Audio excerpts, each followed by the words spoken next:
तो इस्तकबाल है आपके हमारे इस यूट्यूब चैनल पर। उम्मीद करता हूं कि आप खैरियत से होंगे। और जैसा कि आपको पता है कि वक्फ अमेंडमेंट जब बिल लाया जा रहा था तो असदुद्दीन ओवैसी खड़े होकर के मुखालफत कर रहे थे, कह रहे थे कि अगर ये बिल आएगा तो हमारी वक्फ की प्रॉपर्टी पर हुकूमत का कब्जा हो जाएगा। बस कुछ यही हुआ।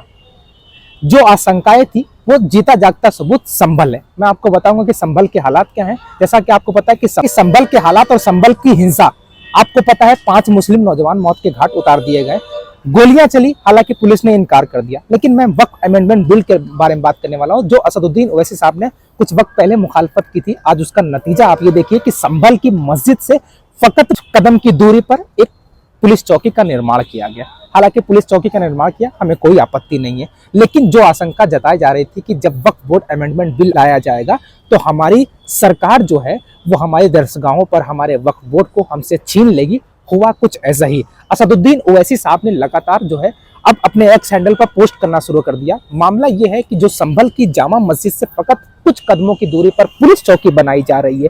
हालांकि मैं आपको बता दूं, संभल में कॉलेज हुकूमत नहीं बना रही, संभल में आर्थिक जो है लोगों का सुधार नहीं कर रही, लेकिन पुलिस चौकी बना रही है। और पुलिस चौकी जो है वक्त की जमीन पर बनाई जा रही है। अब मेरे पास उसके पूरे दस्तावेज हैं, मैं आपको दिखाऊंगा। असदुद्दीन ओवैसी ने जो सुबह से लगातार ट्वीट किया वो मैं आपको दिखाना चाहूंगा। सबसे पहले उन्होंने एक ट्वीट किया है जिसमें योगी आदित्यनाथ और नरेंद्र मोदी को टैग किया है और ये कहा है कि संभल के खतरनाक माहौल बनाने के जिम्मेदार अगर कोई है तो योगी आदित्यनाथ और नरेंद्र मोदी है।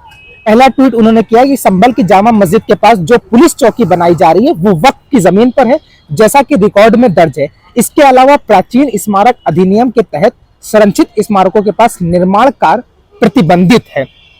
नरेंद्र मोदी और योगी आदित्यनाथ संभल को खतरनाक माहौल बनाने के जिम्मेदार हैं। अब देखिए उन्होंने जो ट्वीट किया वो आप बखूबी समझिएगा कि अगर कोई प्राचीन इमारत है, उसका एक एक्ट है प्राचीन स्मारक अधिनियम के तहत स्मारकों के पास जो है वो कार्य प्रतिबंधित है।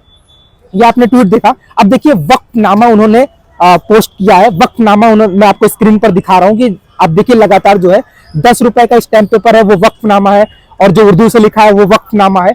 वक्फ क्या है वो आपको बता दो। ये उन्होंने जो पोस्ट किया है ये वक्फ नंबर 39A मुरादाबाद है। उस जमीन का वक्फनामा जिस पर पुलिस चौकी का निर्माण हो रहा है, उत्तर प्रदेश सरकार को कानून का कोई एहतराम नहीं है। मतलब वक्फ अमेंडमेंट बिल जो ला रही थी, यकीनन कहीं ना कहीं वो आशंका थी जो अब सामने आ रही है कि संभल की जो पुलिस चौकी सरकार, हुकूमत जिस पर अपना कब्जा कर रही है, हुकूमत जो है वो पुलिस चौकी बना रही है, वो वक्फ की जमीन है। असदुद्दीन ओवैसी ने साबित कर दिया वक्फ अमेंडमेंट बिल जो लाया जा रहा है वो कहीं ना कहीं जो है मुस्लिम प्रॉपर्टीज पर कब्जा करने के लिए लाया जा रहा है, और संभल इसका जीता जागता सबूत है। आज वक्फनामा आपके सामने असदुद्दीन ओवैसी साहब ने पेश कर दिया है। जबकि किसी भी प्राचीन स्मारक जो ऐसा ही संरक्षित है उसके आसपास ये तमाम कार्य जो है वो प्रतिबंधित है, लेकिन फिर भी हुकूमत कानून को मानने के लिए तैयार नहीं है। हुकूमत जो है कहीं ना कहीं संभल के हालात को खराब करने की कोशिश कर रही है, जैसा कि असदुद्दीन ओवैसी ने जिम्मेदार योगी आदित्यनाथ और प्रधानमंत्री नरेंद्र मोदी को बताया है। आप क्या सोचते हैं, आप क्या कहते हैं, कमेंट में जरूर बताइएगा। मेरे इस यूट्यूब चैनल को सब्सक्राइब कीजिएगा। लेकिन मैं मुसलमानों तुमसे बस इतना ही कहूंगा कि आप सच के साथ हो जाओ, असदुद्दीन ओवैसी साहब के साथ हो जाओ। जो असदुद्दीन आज से 4 महीने पहले कह रहा था कि वक्फ बोर्ड अमेंडमेंट बिल आएगा तो मुसलमानों की प्रॉपर्टी पर कब्जे होंगे, उनसे छीन लिया जाएगा, उसका जीता जागता सबूत संभल है। खैर चलता हूं, मेरे इस नए चैनल को सब्सक्राइब कीजिएगा।